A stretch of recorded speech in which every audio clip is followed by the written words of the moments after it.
ओम महालक्ष्मी नमः नमः।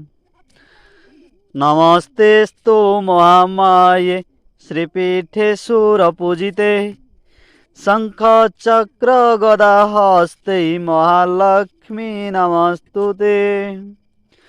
नमस्ते गरुडारूढे कौलासुर भयंकरी सर्वपाप हरे देवी महालक्ष्मी नमस्तुते। सर्वजनै सर्ववरद सर्वदुष्ट भयकरी सर्वदुःख हरे देवी महालक्ष्मी नमस्तुते। सिद्धि बुद्धि प्रदे देवी भुक्ति मुक्तिर प्रदायिनी मंत्रमूर्ति सदा देवी महालक्ष्मी नमस्तुते। जय जगन्नाथ।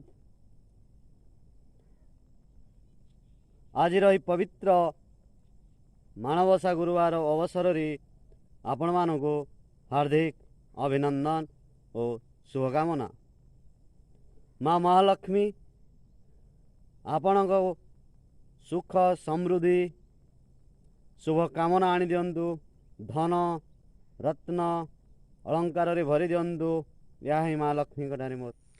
महालक्ष्मी पुराण अनुसार श्रिया चंडालुणी चरित्र मुख्य चरित्र रूप से पर्यवेसित। किभली महाप्रभु जगन्नाथ तांकर बड़ भाई प्रभु बलराम केमिति खाद्य वस्त्र बासगृह हीन होई शेष में महालक्ष्मी शरणापन्न होइछन्ति ता संपूर्ण भाव में वर्णना करा जाइछि। माँ लक्ष्मी पवित्र मार्गशीर गुरुवार दिन नगर परिक्रमा समय रे श्रिया चंडालुणी जी कि गोटे गरीब चंडाल परिवार बहु तार सफा सुतुरा एवं पवित्रता एवं पवित्र मन पूजा पाठ रे विमुग्ध होई महालक्ष्मी तांको घर को विराजमान करिसंती एवं तांको उपरे संतुष्ट होई किभली धनर वर्षा करिसंती तांको आशीर्वाद देइसंती ताहा उल्लेख करा जाइछि। बड़ भाई बलराम एही नगर परिक्रमा समय रे जेतेबेले देखिले जे माँ लक्ष्मी चंडाल घरे उपस्थित से एक कथाटी प्रभु श्री जगन्नाथ को कहिसंती। श्री जगन्नाथ बड़ भाईर कथारे अन्यमना न होई महालक्ष्मी को घर विदा कर देउछंती। महालक्ष्मी जेते नेहुरा हेले मध्य जेते काकुति मिनती हेले मध्य तांकु श्री मंदिर रे स्थान देले नाही। सही समयर अस्पृश्यता केते जे गंभीर भाव रे थिला ताहा एथिरु अनुमय करा जाए। महालक्ष्मी प्रतिशोध परायणा होई सहरर अनति दूर रे समुद्र कूल रे गोटे सुंदर कोठा निर्माण करी दास दासी रखी सेठारे बसवास कले एवं श्रीमंदिरर समस्त धन दौलत एपरिक शोइबा खट ठारू आरंभ करी खाइबा बासन पर्यंत समस्त चार परिचार दूत लगई समस्त को नहीं निज नूतन भाव निर्माण भवन रे अवस्थापित कले। बिचरा भाई कथारे पड़ी प्रभु जगन्नाथ एवं आमर बलभद्र प्रभु खाद्य वस्त्र एपरिक बासगृह हीन होई भिक्षावृत्ति करने को आपणाइले। एपरिक वर्णना करा जाइछि भिकारी मेषरे भिक्षा मागिबा समय रे मध्य केही भिक्क देले नाही। शेषरे अन्य एक भिकारी ठारू तार भिक मुठाक एमाने मागी खाइबा समय रे मध्य पवन देवता केमिति खाद्य गुड़ाक उड़ाई नेले और अनाहार रे केमिति दुई भाई छटपट हेले से प्रमाण मिले।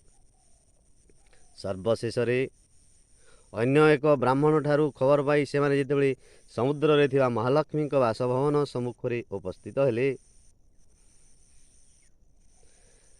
ସେଠାରେ ଚଣ୍ଡାଳୁଣୀର ଭବନ କହିବାରୁ ଏମାନେ ଖାଦ୍ୟ ଗ୍ରହଣ କରିବା ପାଇଁ ମନା କରିଦେଲେ।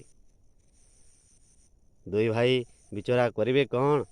ତେଣୁ ମହାଲକ୍ଷ୍ମୀ ଆଉ ଦୁଃଖ ସହି ନପାରି ତାଙ୍କୁ ଖାଦ୍ୟ ରୋଷେଇର ବ୍ୟବସ୍ଥା କରିବା ପାଇଁ ଦାସୀମାନଙ୍କୁ କହିଲେ। ଦୁଇ ଭାଇ ଖାଦ୍ୟ ରୋଷେଇ ପାଇଁ ବହୁତ ହଇରାଣ ହୋଇଛନ୍ତି। ଅଗ୍ନି ଦେବତାଙ୍କ ପରେ ନିଆଁ ମଧ୍ୟ ଜଳିଲା ନାହିଁ, ଖାଦ୍ୟ ରୋଷେଇ ହୋଇପାରିଲା ନାହିଁ। ଶେଷରେ ଦୁଇ ଭାଇ ସେ ହାଣ୍ଡିକୁ ଫୋପାଡ଼ି ଦେଇ ରାଗରେ ସେଠାରୁ ପଳେଇବା ପାଇଁ ବାହାରିବା ସମୟରେ ଦାସୀକୁ କହିଲେ, ତୁମ ମାଲିକାଣୀ ତୁମ ମୁନିବ ଚଣ୍ଡାଳ ହେଲେ ମଧ୍ୟ ଆମେ ଏଠି ଭୋଜନ କରିବୁ, ଆଉ ଆମର କୌଣସି ଉପାୟ ନାହିଁ। ଭୋଜନ ପ୍ରସ୍ତୁତ ହେଲା। ଶ୍ରୀମନ୍ଦିରର ମଣୋହି ପାଇଁ ଯେଉଁ ସବୁ ଭୋଜନ ପ୍ରସ୍ତୁତ ହୁଏ, ପ୍ରଭୁ ଜଗନ୍ନାଥ ବଳଭଦ୍ରଙ୍କୁ ମହାଲକ୍ଷ୍ମୀ ନିଜ ହାତରେ ରାନ୍ଧି ସେ ଖାଦ୍ୟ ବ୍ୟଞ୍ଜନ ଦାସୀ ହାତରେ ପଠାଇଲେ। ଜଗନ୍ନାଥ ମହାପ୍ରଭୁ ଜାଣିପାରିଲେ ଏ ନିଶ୍ଚୟ ମହାଲକ୍ଷ୍ମୀଙ୍କର ହାତର ରାନ୍ଧଣା। ଖାଇବା ଶେଷରେ ପୋଡ଼ପିଠା ମଧ୍ୟ ଆସିଲା ଏବଂ ସେ ନିଜେ ଜାଣିପାରିଲେ